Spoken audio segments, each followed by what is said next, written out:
여러분 안녕하십니까? 현대는 초연결사회라고 부를 만큼 개개인이 촘촘하게 연결돼 있습니다. 하지만 아이러니하게도 전문가들은 코로나19 이후 인류를 위협하는 죽음에 이르는 병은 바로 외로움이 될 거라고 진단했는데요. 진정한 교류 없는 물리적 연결은 인간의 마음을 채우지 못하기 때문입니다. 21세기 외로움 위기의 실태, 우리의 신앙에서도 반드시 들여다봐야 할 문제일 겁니다. 선교에 관한 모든 이야기 선교는 지금 오늘 순서 시작합니다.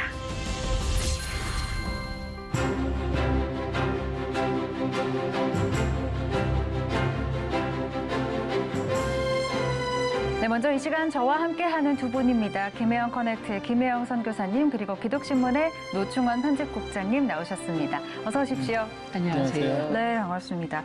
자, 21세기 외로움 위기의 실태라는 이야기를 했는데 전문가들에 따르면 이 외로움 문제가 더 심각해질 거라고 해요. 좀 어떻게 좀 보시나요? 네, 최근에 읽은 책에서 네. 산둥수용사라는 책을 보면 네. 이제 사람은 육체적으로 또 정신적으로 돌아갈 곳이 없으면 안 된다. 인간이 존속할 수 있는 그런 공간이 없으면 인간은 한시도 살 수 없다. 이런 얘기를 했는데요.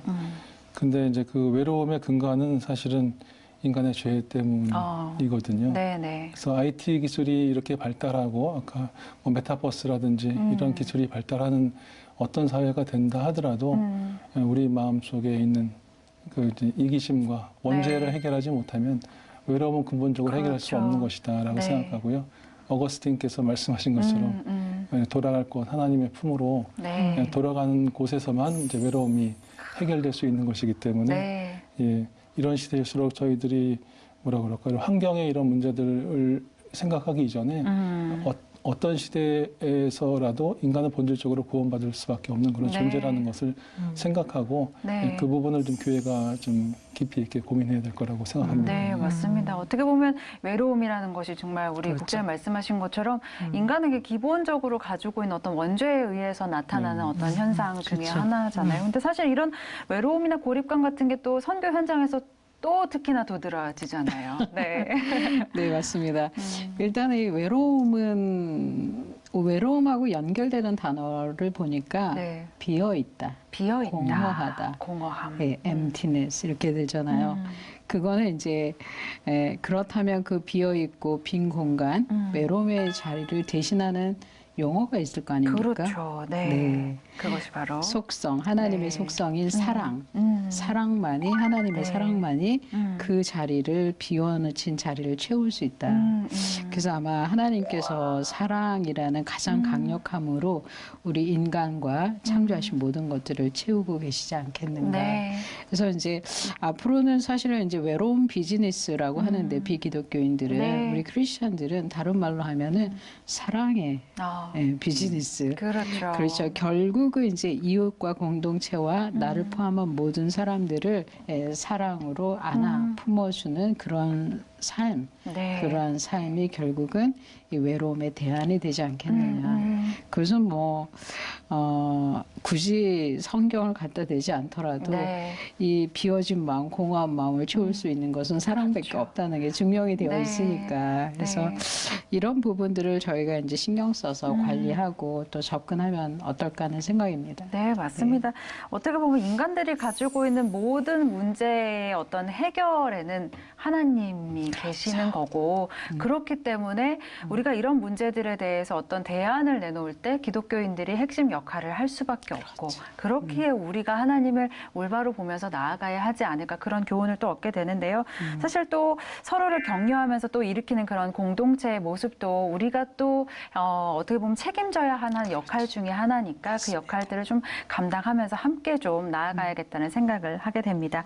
자, 그렇다면 오늘 순서 시작해 보도록 하겠습니다. 먼저 사진 한 장으로 전하는 선교 이야기부터 만나보죠. 노충원 국장님. 네, 저것은 이제 지리산 선교 유적지 모습인데요. 왕시루봉 선교 유적지라고 합니다. 양화진에 가면은 구한말과 일제시대 때 사역하시다가 돌아가신 선교사와 가족들이 145명이 안장되어 있습니다. 네. 양화진에만. 네. 많은 분들이 이제 돌아가셨는데 그때 어디서든지 선교지에서도 그런 일이 있겠지만은 이제 풍토병에 그렇죠. 의해서 많이 어린 아이들도 그렇고 선교사님들 돌아가시고 하셨는데 이런 일이 지속되다 보니까 이제 미국 장로회 선교부에서 풍토병에서 자유로운 해발 700~800m 정도 되는 곳에 네. 병원균이 활동하기 힘든 그곳 지리산 노고단에 1921년에 수양관을 이제 지어서 네. 좀 이렇게 휴양할 수 있도록 그렇게 하셨고요. 그때가 나중에 이제 1930년대가 되면 60여 동의 건물이 있었고 직원들도 50여 명이 근무할 정도로 네. 지금 성황을 이루었다고 합니다. 네. 그렇게 하고 지금 이제 이것이 일제시대와 6.25를 거쳐서 이제 많이 훼손되었다가 네. 1962년에 선교사들께서 이번에는 그 왕시로봉에 이제 수양관을 지어서 현재의 모습을 유지하고 있다고 하고요. 네. 수양관과 채불실, 창고 등 12개의 시설이 지금도 남아 있습니다. 아직까지. 네. 그래서 21년 또 62년 이렇게 선교사들의 애환이 서려 있는 그런 곳이고 하기 때문에 우리가 그 외국인들의 초기의 생활상 이런 것들을 엿볼 수 있는 귀한 그런 그렇죠. 문화 인류학적인 사료이고 또 이 건축 자체가 서양식으로 되어 있기 때문에 네. 이런 건축 양식 연구에도 굉장히 중요한 그런 건축학적 가치도 가지고 있다고 할 수 네. 있겠습니다. 좀 이국적인 모습이 좀 사진에서도 그렇죠. 드러나기 네. 때문에 맞아요. 외국의 어딘가라는 생각이 그렇죠. 들기도 그렇습니다. 하고요. 네. 네. 지금 사진을 보면은 사용하고 있는 흔적이 있는 것 같은데요. 어쨌든 이 지리산 선교 유적지는 이렇게 말씀 들어보니까 그동안 우여곡절도 참 많았다라는 생각이 네. 듭니다. 어떻습니까? 자료를 보면은 이제 네. 1930년대 아까 얘기한 것처럼 굉장히 직원들도 많이 있었고 활발했었는데 1935년에 이제 미국 남장로회가 신사참배 불수용을 천명하면서 일제에 의해서 이제 적산 가옥으로 처리가 돼가지고 이제 저것을 국가에 빼앗기죠. 예, 그렇게 하면서 수양관이 폐쇄되고 그리고 해방과 6.25 전쟁 등을 거치면서 대부분이 훼손되었습니다. 네. 예, 그렇게 하다가 1962년에 이제 또 노력해서 다시 왕시로봉에 지금의 건물을 다시 짓게 되었는데요. 네. 그 이후에도 다시 지리산의 국립공원이 지정되고 그리고 이 복구 노력을 많이 하셨던 휴 린턴 박사께서 1984년에 교통사고로 사망하시면서 그 이후로는 방치가 되었고요. 지금도 계속해서 저희들이 지리산 선교 유적지에 대해서 네. 좀 이렇게 기념하고자 하지만 제대로 되지가 않고 있습니다. 네. 그래서 이제 여러 가지 이유들이 있는데 한때는 이제 구례군에서 이것이 외국인 별장으로 잘못 인식되어서 네. 또 이제 지역사회에 또 외면을 받아온 것도 있고요. 또 이제 국립공원 안에 있기 때문에 네. 이것을 또 이렇게 개발하는 것이 자연경관을 해친다 이런 또 명목도 있었고요. 그리고 이것이 소유는 또 서울대 소유로 돼 있고 아, 네. 예, 또 지리산 사찰들이 반대하고 이런 여러 가지 문제들이 얽혀 복잡하게, 있고 네. 하기 때문에 참으로 귀한 그런 유산인데도 불구하고 제대로 조명받고 있지 못해서 네. 저희 교계에서 많이 노력은 하고 있는 것 같습니다. 네. 그것이 좀 잘 해결됐으면 좋겠습니다. 네, 그러네요. 이 지리산 선교사 유적지 관련 내용들은 저희가 종종 접하기는 했습니다만은 이런 부분들을 조금 한국 교회 내에서 더 적극적으로 좀 알리고 문제 해결을 위해서 모두가 좀 마음 모으는 그런 노력이 필요할 것 같다는 생각이 드네요. 자, 다음은 김희영 선교사님 어떤 사진 갖고 오셨을까요? 네. 지금 보시는 사진은 네. 철원 제일교회. 예, 북한이 바로 이렇게 제일교회. 내려다 보이는 네. 지역이죠. 예, 거기 옛 모습입니다. 예, 철원 제일교회는 일제 강점기 당시에 철원 지역을 대표하는 기독교 교회였습니다. 1905년에 건립되었고 1905년 장로교 선교사였던 웰번 선교사에 의해서 이 장로 교회로 시작됐지만 이 선교지 분할 협정에 의해서 1907년에 이 감리 교회가 됩니다. 아, 네. 그래서 교인들이 일제 강점기 때 철원읍의 3.1 운동에 적극 참여를 했었고요. 또 공산 정권 아래에서는 반공투쟁을 하고 또 6.25 전쟁 때 폭격으로 이 교회 건물 전체가 완전히 이렇게 파괴돼서 네. 이 현재는 이제 건물 일부와 터만 남아 있는 상태입니다. 그래서 구 철원 제일교회는 국가 등 등록 문화재 제23호로 아. 되어 있다. 야. 그래서 개인적으로 저도 저기를 가봤습니다. 네, 그러셨어요. 네, 그래서 감회가 깊습니다. 아, 네. 그러시군요. 네, 네. 그 터가 남아 있고 네. 저 이제 그 소아시아 지역의 교회 선교 탐방했을 네. 때 그 네. 7대 교회들 이렇게 터 남아 있고 기둥 남아 있던 거 생각이 나는데 맞아요. 그때 그냥 사실 너무 찡하고 그랬는데 네. 그 시대의 아픔을 좀 느낄 수 있을 것 같습니다. 맞습니다. 네. 저도 이제 성도 그때 당시 이제 저 철원제일교회가 성도들 수가 500명이나 되었다고 합니다. 네. 그래서 당시 철원 지역은 강원 지역에 음. 그 선교 거점으로 할 정도로 중요한 역할을 했고요. 그렇군요. 네, 현재는 2013년에 철원제일교회 복원 기념 예배당이 옛 건물 터 위에 건립돼서 네. 이곳에서 현재 예배를 드리고 있고요. 네. 또 역사를 잊지 않기 위해서 그래서 방문객들이 끊이지 않게 찾아오고 있다고 합니다. 아, 그런 네. 곳이군요. 네. 자, 저희 두 번째 사진까지 오늘 만나봤는데 사실 저희가 이 사진 한 장으로 전하는 선교 이야기를 통해서 이렇게 좀 강원도까지 좀 각 도별로 네. 한 군데 정도씩은 저희가 좀 살펴본 것 맞습니다. 같다는 생각이 맞습니다. 듭니다. 네. 네. 사실 가까이 보면 우리가 이런 유적지들을 통해서 우리가 역사 속에서 어떤 교훈들을 좀 찾아볼 수 있을지 그런 것도 좀 얻을 수가 있잖아요. 내가 사는 지역부터 좀 가깝게 맞습니다. 관심 있게 둘러보면 어떨까 하는 생각이 드네요. 자, 이번에는 선교지 현장을 만나보는 시간입니다. 오늘은 러시아로 가보겠습니다.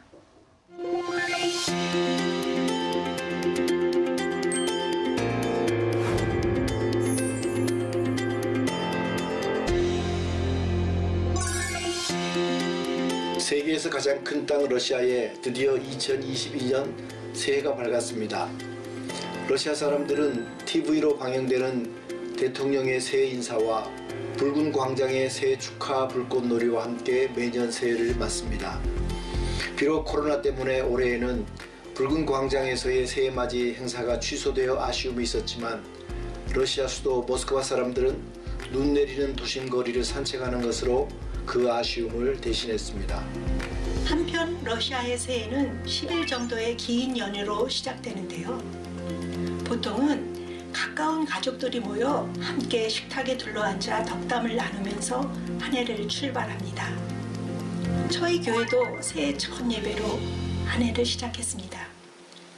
지난 한 해 동안 중단 없이 모였던 모교 기도회가 올해에도 그 닻을 들어 올렸습니다.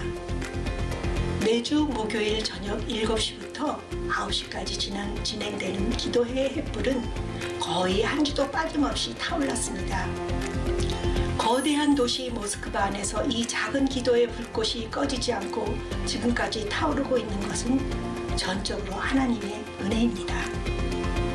그동안 수많은 성도들이 모교 기도회를 통해 기도의 응답을 받았고 다양한 간증들이 기도회의 영적 역사로 기록되고 있습니다. 기도회 후 마음에 부어주시는 하나님의 평안뿐만 아니라 치명적인 교통사고에서도 생명을 보호해 주신 것 같이 수많은 하나님의 응답의 역사가 이어지고 있습니다. 모교 기도회의 준비는 기도회에 도움이 필요한 성도들의 기도 요청서를 쓰는 것으로 시작됩니다. 이 기도 요청서는 모교 기도회의 가장 중요한 기도 사역의 내용인 동시에 기도회가 모이는 이유 가운데 하나입니다. 기도 요청서 속에는 성도들의 마음속에 하나님께 드리는 간곡한 사연들이 들어있는데요. 모교 기도회에서 울려지는 기도회 요청 속에 들어있는 기도회 제목들은 21세기 러시아 모스크바를 살아가는 성도들의 삶의 피로와 애환, 감사와 고백들이 들어있습니다. 기도회 자리에서는 삶의 우울감 때문에 슬퍼하는 자매의 울음소리, 잘못된 길로 접어든 아들이 다시 돌아오기를 간곡히 바라는 엄마의 한숨소리가 기도를 통해 하나님께 올려집니다. 자녀가 없어 고민하는 부부, 코로나에 걸려 사경을 헤매이는 가족을 둔 아버지, 성도들은 삶의 위기의 시간에 하나님의 긍휼을 기다리며 기도를 드립니다. 또한 모스크바의 잃어버린 영혼들이 교회를 통해 하나님께 돌아가기를 기도하고요. 복음으로 변화된 러시아가 하나님의 뜻을 따라 바로 서가기를 위해 손을 모읍니다. 특별히 이 모든 것 가운데 주일 예배를 위한 기도는 가장 중요한 기도회의 우선순위를 차지합니다. 마치 마가의 다락방에서 모여 하나님의 은혜를 간구했던 제자들처럼 목요 기도회가 열리는 교회 성도의 아파트 거실에서 하나님의 은혜를 구하는 교회 성도들이 함께 전심으로 기도합니다. 모스크바 부치블라가다치 교회는 새로운 꿈을 가지고 새해를 출발했습니다. 그것은 마치 느헤미야가 예루살렘 성을 중건한 것처럼 교회를 새롭게 잘 세워가는 것입니다. 이를 위해 몇 가지 기도 제목을 함께 나눕니다. 첫 번째는 영적 성숙을 위해 모든 성도들이 매일 같은 본문으로 개인 경건 시간을 갖는 것입니다. 얼마 전 교인 수련회 아침 경건의 시간에 같은 본문을 읽고 함께 나눔을 가졌을 때 성도들에게 큰 은혜가 있었습니다. 새해에는 이러한 경건의 시간이 교회에 잘 정착해 가는 것이 목표입니다. 두 번째는 어린이와 젊은 세대를 위한 사역을 시작하는 것입니다. 현재 러시아 교회의 문제 가운데 하나는 어린이가 줄어들고 젊은이들이 떠난다는 것입니다. 그래서 다음 세대를 세우는 것이 올해 교회의 중요한 목표가 되었습니다. 어린이와 젊은이를 위한 사역자가 생겨나는 것을 위해 기도해 주십시오. 셋째는 러시아 정부에 교회를 등록하는 것입니다. 교회는 지난 몇 달 동안 교회 등록을 위해 변호사의 자문을 받고 관련 서류를 준비해왔고 그 준비 과정이 잘 진행되고 있습니다. 다만 아직 해결되지 않은 법인 주소 문제가 해결되면 바로 등록 서류 제출이 가능하리라 기대가 됩니다. 마지막으로 교회는 모스크바 시내에 교회의 다양한 사역과 전도를 위한 공간을 마련하기 위해 기도해 오고 있습니다. 그동안 교회는 이를 위해 지속적으로 기도할 뿐만 아니라 헌금도 모으고 있습니다. 지금 임대에 쓰는 모임 장소는 교통이 불편한 곳에 있어서 새로운 모임 장소가 꼭 필요한 형편입니다. 이러한 가운데 새해에는 교통이 편한 장소에 교회 자체의 공간을 마련해서 사역을 마음껏 펼쳐나갈 수 있도록 기도를 부탁합니다. 감사합니다.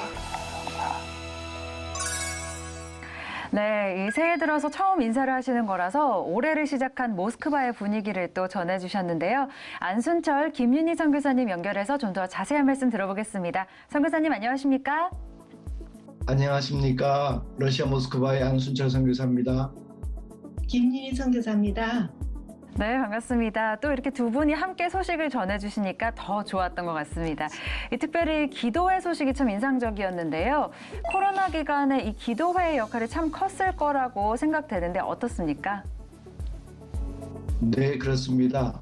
우리 교회는 목요일마다 저녁 7시에 기도회로 모이는데요. 목요 기도회 시간은 교인들의 기도 제목뿐만 아니라 교회와 나라를 위해 기도하는 시간입니다. 특별히 코로나 기간 동안에도 한 번도 쉼 없이 기도회로 모였고요. 이것은 코로나 상황 가운데 있는 모든 교인들에게 영적으로 든든한 힘이 되고 있습니다.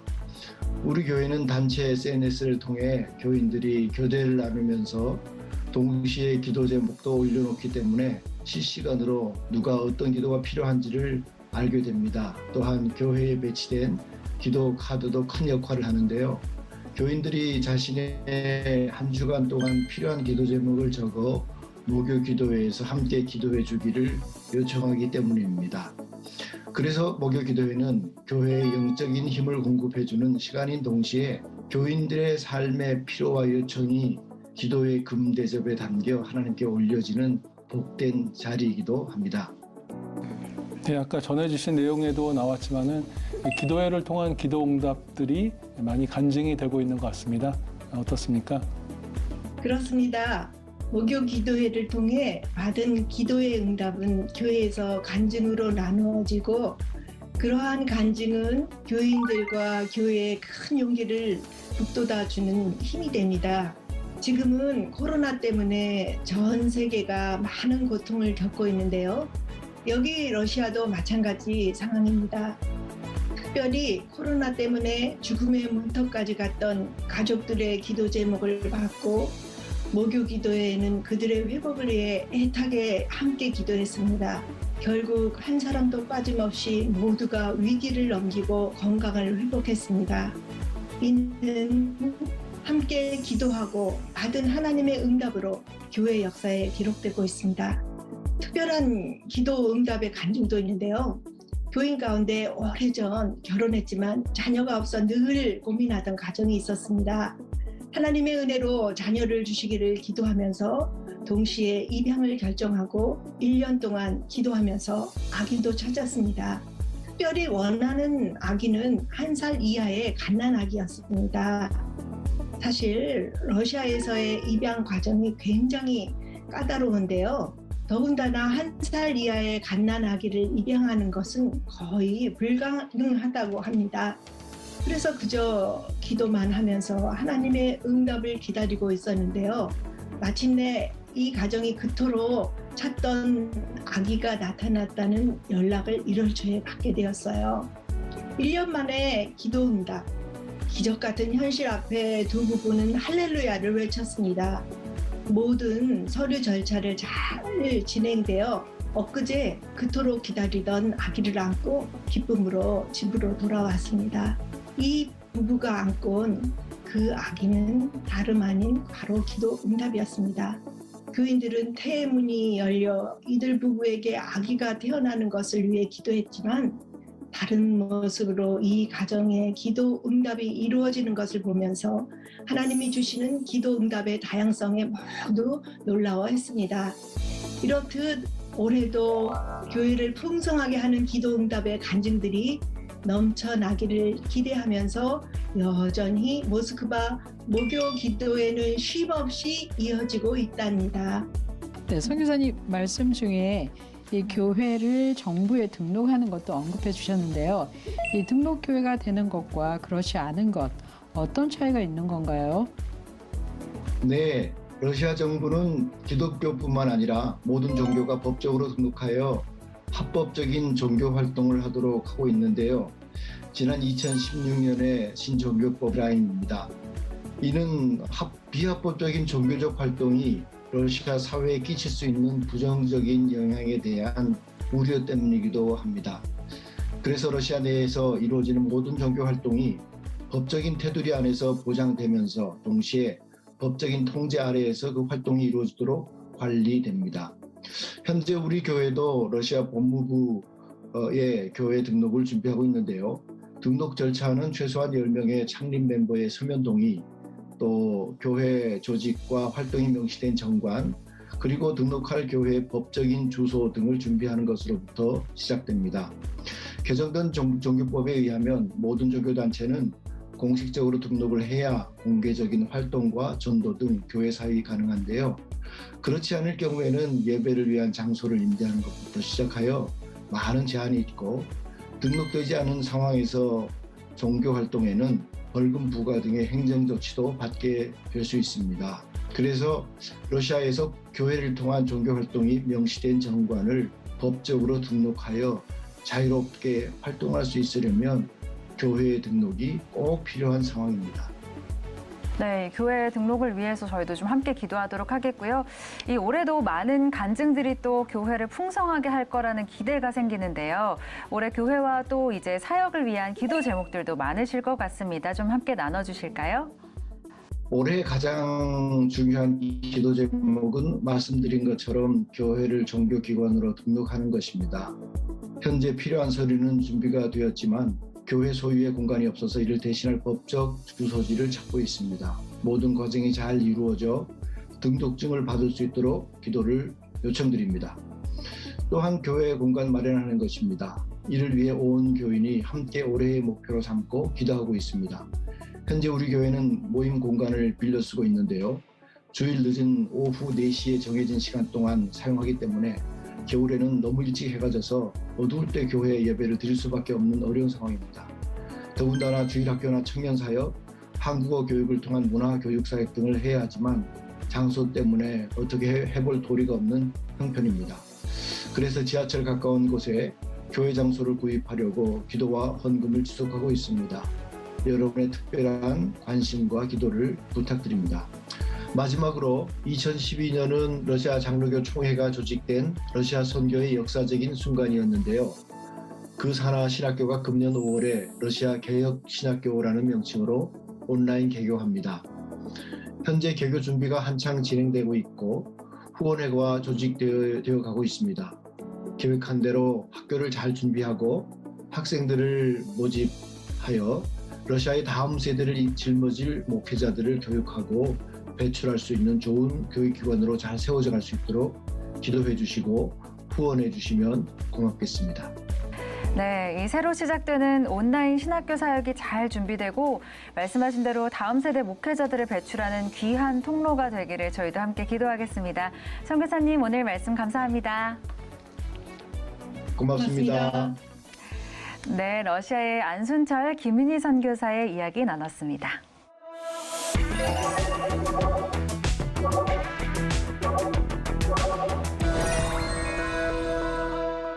국내에 머무는 선교사들 가운데는 이주민들을 위한 사역에 헌신한 분들도 많이 계시죠. 특별히 우즈베키스탄에서 우리나라의 신학을 공부하러 왔다가 이제는 사역자로 섬기고 있는 올가 선교사 역시 이주민 사역에 헌신한 분입니다.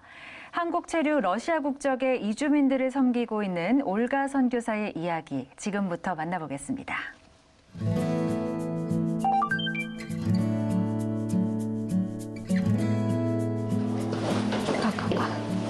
아니 무겁게.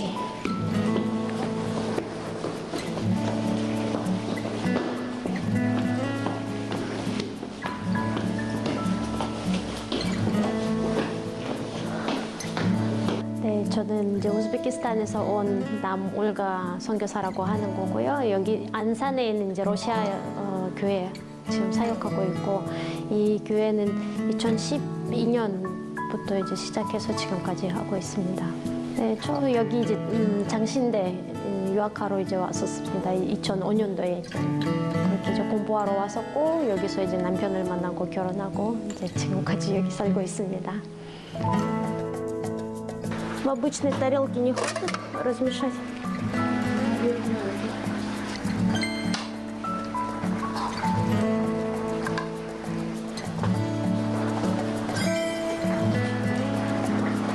네, 그건 우즈베키스탄 전통 음식 플로브이라고 하는 거고, 한국 사람들은 이제 기름밥이라고 이거 그렇게 알고 계세요.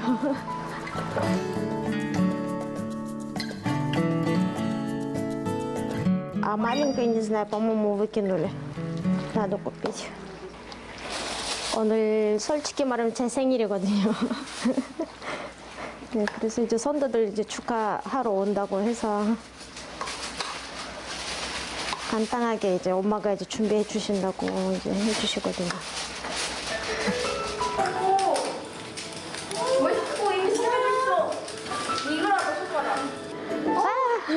Здравствуйте. Здравствуйте. Спасибо. 우리 교회 전도사님이세요. 예, 전도사님, 신반 전도사님이시고, 그리고 그분이랑 지금 이제 주일학교 문제가 좀 있으니까 그분이랑 돌아가면서 그렇게 이제 좀 이제 설교했으면 좋겠다 그렇게 이제 얘기하는 거고. 지금까지 우리가 해왔던 거 이제 바이디온 책이고, 그다음에 종회코도 했었는데, 바이디온으로 이제 올해 작년하고 올해 이제 바이디온으로 가고 있는 건데, 지금은 선생님들 이제 한 명밖에 없으니까, 그래서 이제 지금 제안하는 거는 우리가 이제 돌아가면서 그렇게 이제 가서 이제 설교하는 게 그 어떻게 생각하시는 건가 그렇게 이제 그래서 이제 어떻게 하면 좋은 건지, 돈시돈역 옆에서 이제 돈역하는 게 나은 건지, 아니면 아이들 앞에 그 옆에 앉아서 이제 돈역하는 것도 나은 건지. 옆에서 하나는 좋은데 시간이 많이 맞아. 아이들 그 신학교를 졸업한 지 이제 오래됐었는데, 남편분이 계속 이제 목사 안수 받으라고 얘기했을 때 되게 좀 거부했었거든요, 몇 번. 근데 목사님이 이제 돌아가시고 나서는 이제 이 교회를 운영해야 되고 계속 사역을 계속 해야 되기 때문에, 그때 이제 목사 안수 받아야 된다 그렇게 기도하면서 그렇게 이제 그런 마음이 왔었고, 아직도 많이 어려워요. 네. 축하합니다. 생일 축하합니다.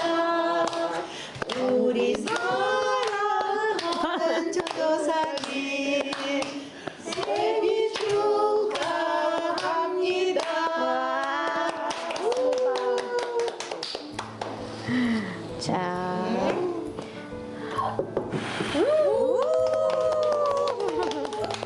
깜짝 선물이야 진짜. 와, 처음 받아보는 거야 처음. 아우 고마워. 뜯어도 돼? 네. 진짜? 뭐지? 우와, 이게 뭐지? 우와, 놓았어. 오, 고마워. 와, 근데 어떻게 엄마 그거 색깔 어떻게 골랐어? 너는? 이건 뭐야? 아이섀도우 같은 경우에는 아침에 아빠가 딱 이제 나타나서 짜잔 곧 들고 왔어야 되는데 대신 하선이가 선물 준비했네. 솔직히 말하면 너무 갑작스럽게 가셨으니까 생각하지도 못했어요. 네. 진단 받고 이제 돌아가시기 전까지는 뭐 한 달도 안 걸리고, 그리고 이제 솔직히 말하면 이제 생각도 못했었거든요. 이제 남편 목사님도 그때 뭐 아프니까 이제 계속 이제 뭐 항암 치료해야 된다 그렇게 이제 생각하고 있었기 때문에 이제 그때 힘들 때마다 이제 내가 사역해야 될 것 같다고 그렇게 이제 그런 마음으로 얘기하시는 것 같은데, 근데 이제 갑작스럽게 그렇게 돌아가셨으니까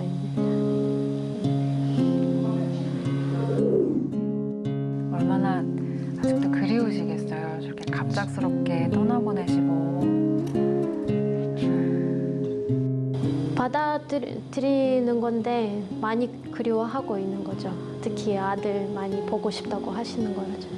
아빠 안 계시는 건데 본인이 계속 이제 내가 이제 남자 하나밖에 없으니까 내가 이제 이 가족을 지켜야 된다 막 그렇게 이제 해주니까 한쪽에서는 너무 안쓰럽고, 근데 다른 한편은 너무 감사하는 거죠.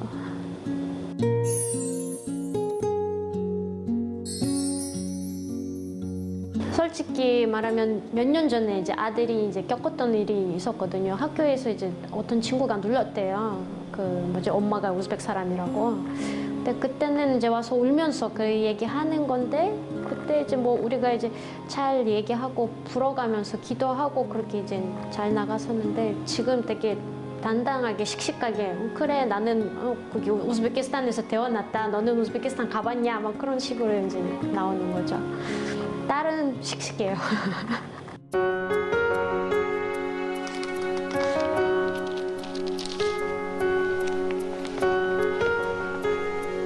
또 이제 남편 선교사님의 뒤를 이어서 사역 받으시기 위해서 목사고시 준비하시는 모습이라고 하네요. 처음에는 많이 힘들어 했었죠. 이제 처음 고민도 많이 했었고, 해야 되나 말아야 되나 그렇게 이제 지금도 이제 목사고시 준비하고 있는 건데, 러시아어 성경책이랑 그리고 이제 한국어 뭐 성경책 많이 이제 번역이 이제 많이 다르니까 이제 계속 비교하면서 그렇게 이제 공부해야 되니까. 근데 한국어 아무리 이제 잘해도 이제 신학 용어들 이제 많았기 때문에 이제 그때 이제 많이 어려워서 포기하고 싶었죠.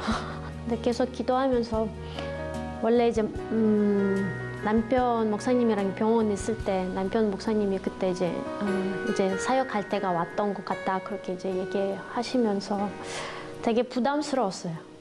그리고 지금도 뭐 쉽다고 얘기할 수 없는 거죠. 이제 엄마 역할도 해야 되고, 이제 엄마 모시고 있기 때문에 이제 또 딸 역할도 해야 되고, 그리고 이제 교회에도 신경 써야 되니까 좀 어렵죠. 어려운데, 근데 감사하게 하나님이 지금까지 그렇게 인도해 주시고 지금까지 여기까지 이제 오게 되었어요. 아이들 관심 너무 많기 때문에 이제 여기 있는 동안에 이제 그 러시아 아이들은 여기서 이제 한국 문화랑 좀 이제 한국어 그렇게 잘 이제 적응하고 도와주기 위해서 그런 센터를 이제 오픈하고 싶은 거고, 그다음에 이제 가정 사역을 우리가 이제 되게 집중하고 그렇게 이제 했었거든요. 그리고 이제 또 앞으로 보면 러시안 디아스포들이 이제 구소련이 무너지고 나서는 이제 다 흩어졌으니까, 그래서 이제 우리가 이제 이스라엘에 있는 러시아 디아스포라 위해서도 기도하고 있는 거고, 그리고 특히 북한 위해서 기도하고 있는 건데, 왜냐하면 이제 러시아 사람들은 그나마 좀 이제 군사주의 나라였기 때문에 문화를 또 잘 알고 그리고 이제 고려인들 같은 경우는 조상들은 이제 북한에서 많이 내려왔었거든요. 그래서 이제 조금 또 이제 쉽게 그렇게 이제 이해할 수 있고 좀 쉽게 이제 다가갈 수 있는 것 같아서 그렇게 이제 기도하고 있는 거고 그리고 이제 러시아 사람들은 이제 비자를 이제 쉽게 받을 수 있거든요. 이제 북한 들어갈 수 있게. 북한 선교에 있어서 좀 큰 통로가 될 수도 있겠네요. Я прошу Тебя, Господь, пусть мое служение, оно будет угодно Тебе, Господь, радуйте меня, Иисуса Христа, Господь, благослови моих братьев и сестер, Господь, которые нужны Тебя, благослови, Господь, этот канал, Господь, благослови, Господь, тех людей, которые приехали, чтобы снимать это. Отец, я молю Тебя, чтобы через это, Господь, действительно открывалось, Господь. 오래 있다 보면 이제 익숙해지는 건데 그래도 이제 자기 고향 그립기도 하고 뭐 가족 특히 이제 남아 있는 가족들 이제 저 같은 경우에는 엄마가 옆에 계시니까 그나마 이제 괜찮은 건데 근데 선교사님들 이제 가족 진짜 이번에 이제 목사님 돌아가시고 나서 이제 가족이 얼마나 소중한 건지 그거 이제 다시 이제 깨닫는 거고 근데 다른 한편에서는 이제 내가 했던 사역이 이제 열매 보게 되면 한쪽에서는 기쁘기도 하고 감사하기도 하고 그렇게 이제 너무 그런 마음이죠. 그리고 이제 그런 선교사님들 계시기에 저 같은 경우는 또 여기 이제 한국에 와서 그렇게 이제 한 선교사님의 열매가 그 어떻게 보면 그 계속 그 사역을 이어가면서 그렇게 이제 할 수 있으니까 너무 감사드리는 거고 선교사님들 이제 하시는 일 너무 짱이시요.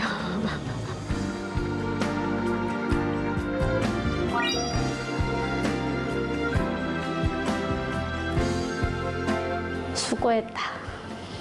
그걸 제일 듣고 싶어. 수고했다. 감사하다. 이번에도 역시 수고했다라는 한결같은 네, 말을 하나님께 듣고 싶으시다고 그런 고백을 해주셨는데 올가 선교사님의 이제 모습 함께 저희가 만나봤습니다. 사실 지나오신 시간들이 쉽지 않으셨을 거라는 생각이 좀 들고요. 또 사실 인간적인 슬픔, 개인적인 슬픔 갑자기 남편 목사님이 한 달 만에 갑자기 이제 투병하시다가 이제 떠나시게 되셨는데 그런 아픔 가운데서도 이렇게 또 주어진 사명을 감당하기 위해서 노력하시는 모습이 정말 대단하시다라는 생각이 들었던 것 같아요. 어떻게 보셨어요? 네, 짐이 무겁겠다 하는 네. 생각이 들었고요. 근데 또 한편으로 다른 사람이 대신할 수 없겠다 그런 생각이 들었습니다. 하나님께서 아론과 홀과 같은 동역자들을 좀 많이 붙여주시면 좋겠다. 네. 그런 기도 제목이 떠오르네요. 네, 맞습니다. 또 어떻게 보면 그런 동역자들을 붙여주실 거고 그 동역자들이 있기 때문에 또 힘을 내실 수 있을 테고요. 우리 선교사님도 어떻게 보셨어요? 어떻게 보면 이제 선교를 하다 보면 그곳에서 또 보이는 어떤 사역의 내용들이 있잖아요. 우리 올가 선교사님께서도 지역아동 좀 돌봄에 관심을 많이 갖고 계신 것 같은데. 저는 저희 남동생의 부인이 네. 보츠와나에서 이제 교통사고로 소천을 했고 아, 네. 거기에서 올케하고 또 조카 한 살짜리 한 살 되었던 조카를 거기 이제 보츠와나에 저희 장례를 치르고 벌써 이제 2002년도 일이니까 네. 예. 그런 경험들이 있기 때문에 네. 그래서 저는 이제 올가 선교사님의 이야기를 보면서 룻기가 생각이 네. 났습니다. 그래서 고향을 두고 이렇게 한국에 와 있고 또 남편도 떠났지만 그리스도 공동체가 올가와 또 아이들을 잘 품어 안아서 네. 또 하나님 나라의 백성이 되게 하는 것 네. 그것이 우리 믿는 사람들의 책임이 아니겠는가 그런 네. 생각을 하게 됐고 또 이제 이주 여성이잖아요. 그리고 또 엄마의 고민이 있고 네. 또 목회자로서의 소명을 또 준비하고 이런 과정들을 통해서 부득불 또 한국 내에서 또 올가 선교사님이 많이 할 수 있는 사역들이 반드시 네, 있을 네. 거예요. 맞습니다. 그래서 그 일을 아마 또 하나님은 준비해 놓으셨을 것 같고 그래서 그 사역을 하는 동안 돕는 손길들도 잘 이어졌으면 좋겠습니다. 네, 맞습니다. 사실은 이제 뭐 개인적인 아픔이 있으셨지만 그런 아픔들도 잘 이제 하나님께서 위로해 주셔서 잘 견디셨으면 좋겠고 또 사랑스러운 두 아이들과 함께 씩씩하게 생활하셨으면 좋겠고 정말 여러모로 다양한 사역들을 위해서 쓰임을 받으실 수 있겠다라는 생각이 들어요. 또 이제 목사 고시 준비하고 계신데 또 잘 이겨내시기를 저희들 함께 응원해야겠습니다. 선교사님들의 자녀들과 가족들 그리고 함께하는 공동체가 이 주 안에서 큰 위로와 은혜를 받기를 저희도 함께 기도하겠습니다.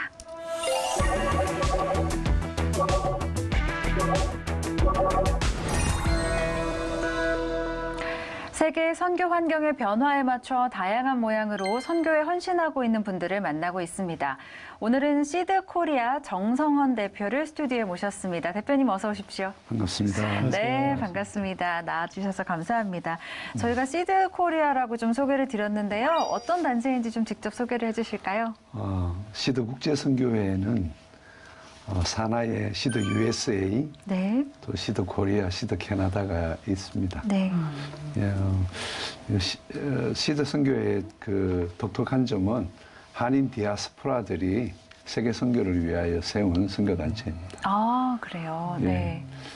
1988년에 이제 서울 올림픽이 있었던 것처럼 그 시카고에 세계 선교사 대회가 시작된 원년이었습니다.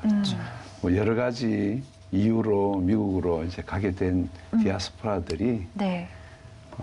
세계 선교를 위하여 헌신하기 위하여 교회의 정체성을 새롭게 각성하고 전 세계에 있는 선교사, 한인 선교사들을 초대해서 지역 교회를 각성시키고 세계 선교에 동참하고자 진행했던 대회였는데요.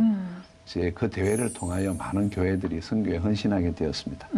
대표적으로 미국 동부를 대표하는 교회가 워싱턴 중앙장로교회, 뉴욕 장로교회였습니다. 이 교회들이 독자적으로 선교 단체를 만들어서 시작한 것이 1991년 정도 되었어요.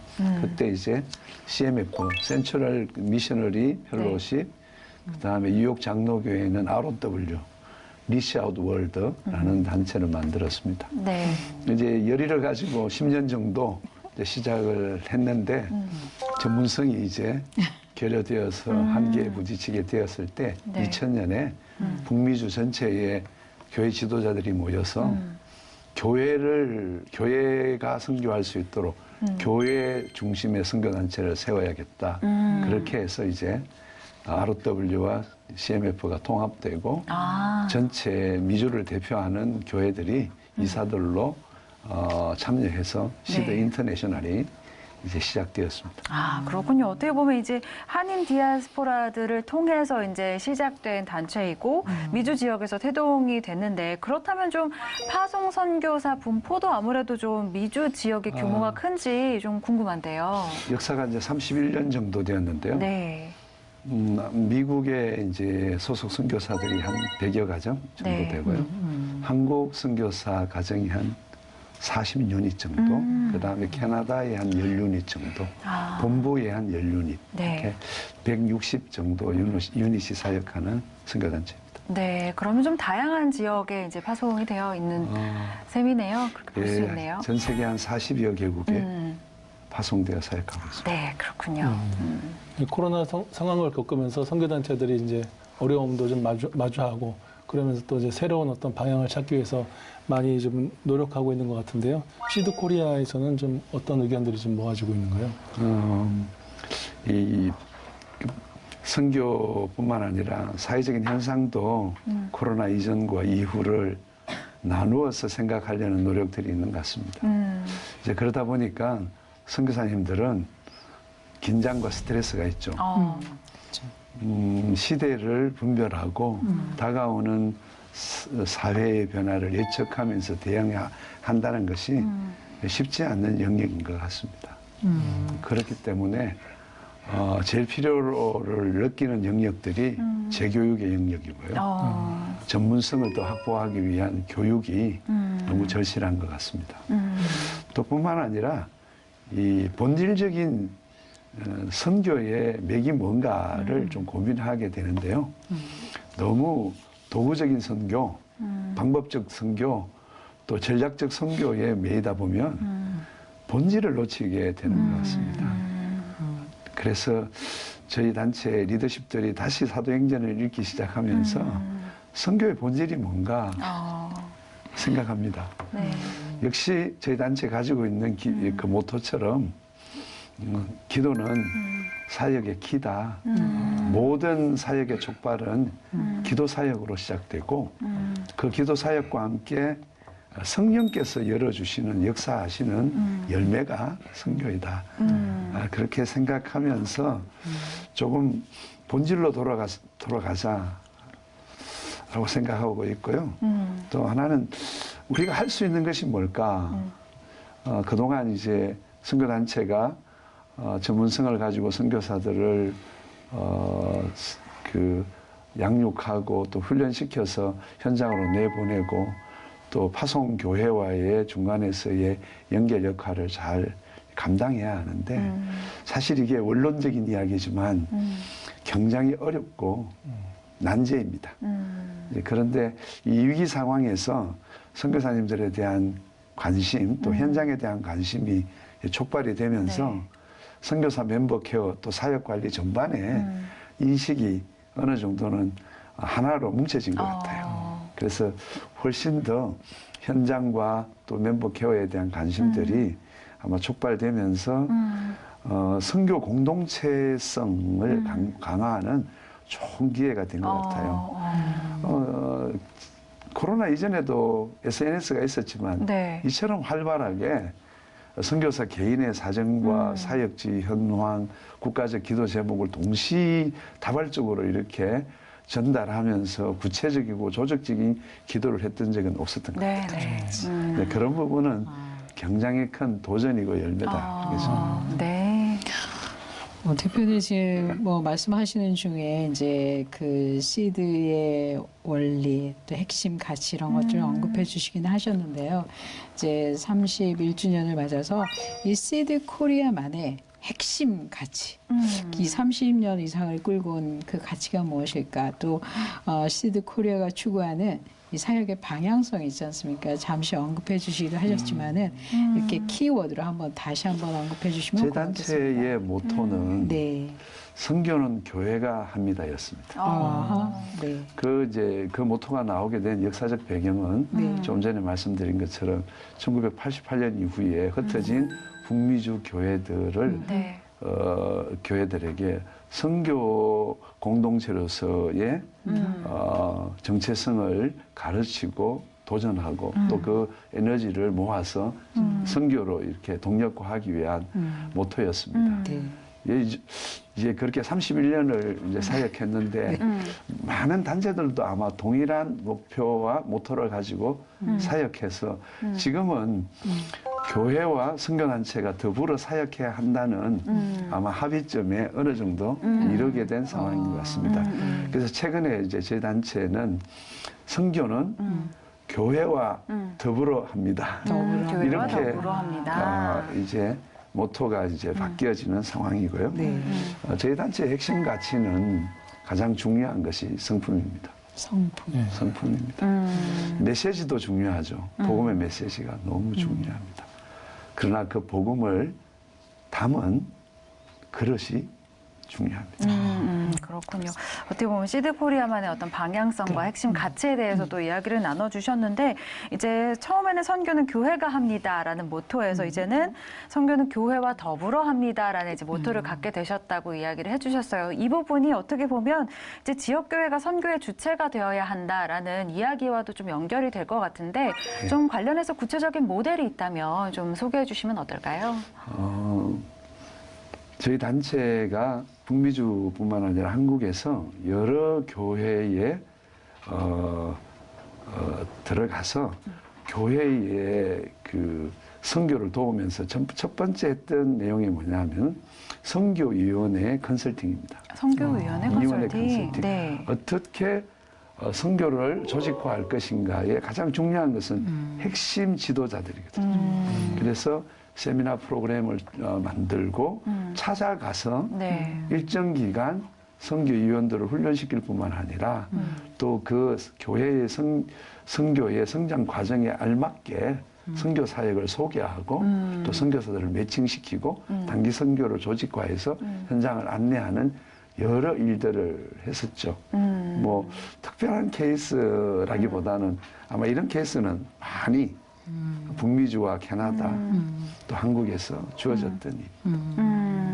선교사역에서 그만큼 지역교회가 이제 중요하다라는 네. 점을 강조를 해주셨습니다. 네.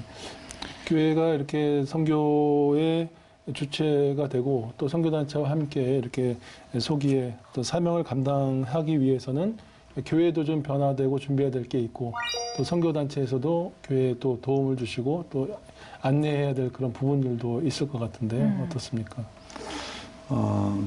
교회 선교의 가장 중요한 것은 리더십의 변화입니다. 리더십의 변화. 많은 경험을 경험했는데 교회 교육도 필요하고 또 훈련도 필요하죠. 또 예배도 너무 중요하고 그렇지만 이제 교회를 책임진 리더십들이 선교에 대한 자각을 어떻게 하는가. 근데 그것은 성경을 어떻게 읽고 있느냐의 문제입니다. 그래서 여기서 선교를 이야기하는데 성경하고 또 생뚱맞은 이야기지만 신학교가 바뀌어야 됩니다. 신학교에서 성경을 바라보는 관점 자체가 바뀌어야 장기적으로 봤을 때 선교적 관점에서 성경을 바라보는 훈련에 대하여 건강한 목회자들이 나오고 또 미셔널 처치로서의 가능성이 열릴 것 같다 그런 생각을 하고 있습니다. 이 대표님께서는 그 시드 선교회의 지도자의 품성 또 삶으로 나타나는 그 품성을 굉장히 중요하게 여긴다 이렇게 말씀해 주셨는데요. 그렇다면 시드 코리아도 매년 이 선교사 지원자들이 이렇게 선발하시지 않겠습니까? 네, 올해는 어떻습니까? 최근에는 선교사 그 훈련생들이 다른 단체와 같이 경쟁이 감소 추세가 확연히 드러나고 있는데요. 지난해에도 많이 감소했고요. 네.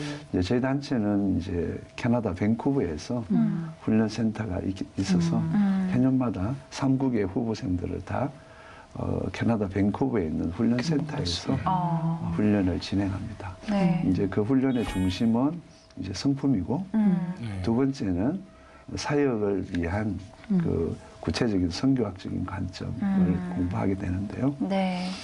원래도 아마 가능할 것 같습니다. 네. 그동안 2년 동안은 비대면으로 훈련을 진행해 왔는데 한계도 있지만 네. 또 전 세계에 흩어진 선교사님들이 훈련하는 후배들의 사역에 시공간을 초월해서 동참할 수 있어서 그 또한 또 시너지가 효과가 있었습니다. 네, 좋습니다. 저희가 사실은 이제 코로나 시대를 계속 겪으면서 선교에도 많은 변화가 생기고 그런 변화 가운데 이제 다양한 방식으로 또 새로운 방식으로 여러 가지 사역을 또 진행을 해 오셨을 텐데 2022년이 됐습니다. 올해 어떤 계획들 갖고 계신지 또 어떤 기도 제목이 있으신지 나눠주시면 좋겠습니다. 저희 단체는 그 현장에 있는 선교사님들의 필요를 위하여 원래 그 재교육 사역을 원격으로 진행하려고 준비하고 있습니다. 특별히 이제 저희 시드 코리아는 창립된 21년이 되었는데 지난해 팬데믹 때문에 20년 행사를 치르지 못했습니다. 네. 그동안 이제 20년 동안 하나님께서 선교사들을 세계 곳곳에 보내시고 이루어 주신 그 은혜의 열매들을 우리가 한번 잘 정리하고 또 다음 20년을 어떻게 달려야 할지 좀 고민하는 그런 한 해이고요. 특별히 이제 기도 제목은 저희가 이제 인터내셔널로 31년을 사역했는데 세대 교체가 이루어져야 될 시점이 되었습니다. 이제 정말 기도하는 영성으로 헌신적 목회를 해오시면서 세계 선교를 아우렀던 1세기 리더십들이 좋은 또 다음 세대 지도자들을 세우고 다음 세대를 준비하는 시간이 되었으면 좋겠고요. 네. 기도하는 사역 자체가 좀 더 조직화되어서 더 네. 많은 교회 구체적인 선교 인력들이 무릎 선교사로 헌신하는 그런 계기가 되었으면 좋겠다 이렇게 생각합니다. 네, 좋습니다. 21년, 그러니까 창립 21주년 맞이하셨다고 말씀해 주셨는데요. 지나온 20년을 또 돌아보시면서 앞으로 20년 어떻게 나아가실지 다양한 계획들 세우시면서 기도하고 계실 텐데 그 사역들 위해서 저희도 함께 기도하면서 응원하도록 하겠습니다. 감사합니다. 네, 지금까지 시드코리아 정성원 대표와 이야기 나눴습니다. 오늘 말씀 감사합니다. 감사합니다. 고맙습니다.